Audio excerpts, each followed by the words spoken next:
तेल अवीव अशदोद पर बैलिस्टिक मिसाइलों से हमला किया गया है। तेल अवीव हाइफा में धमाकों की आवाज सुनी गई है। दरअसल इजराइल ने नागरिकों से शेल्टर में जाने की अपील की है। इजराइल के तेल अवीव में हवाई हमले का सायरन भी बजा है। तो चंद घंटों के अंदर ही ईरान ने पलटवार कर दिया। इजराइल पर बैलिस्टिक मिसाइलें दागी गई हैं।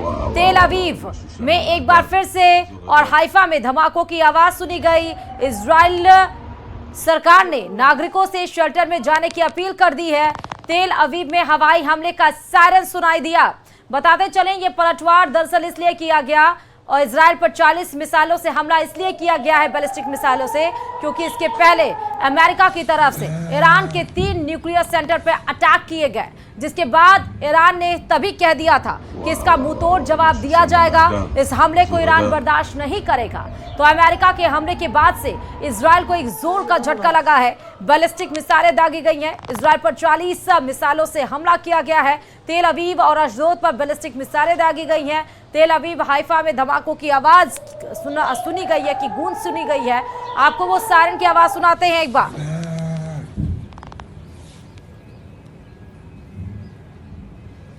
וואו, וואו, וואו, משהו שם באדר, אזור אדר.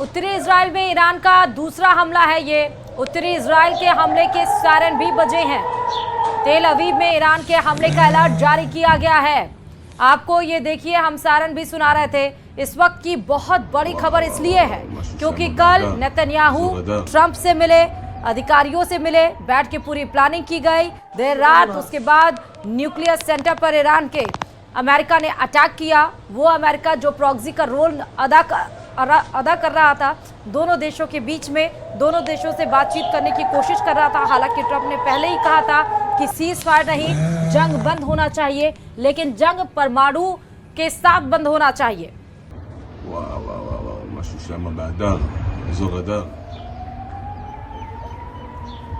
उसके बाद जब न्यूक्लियर सेंटर पर अटैक किया गया ईरान के, तो डोनाल्ड ट्रंप ने ट्वीट भी किया और कहा कि जिस तरह से यानी कि इजराइल और अमेरिका ने मिलकर, हम दोनों ने, ट्रंप और नेतन्याहू ने मिलकर जिस तरह से इस जंग को लड़ा और इसका मुंहतोड़ जवाब दिया, ये भी बात कही गई कि इजराइल अब ज्यादा मजबूत हो चुका है।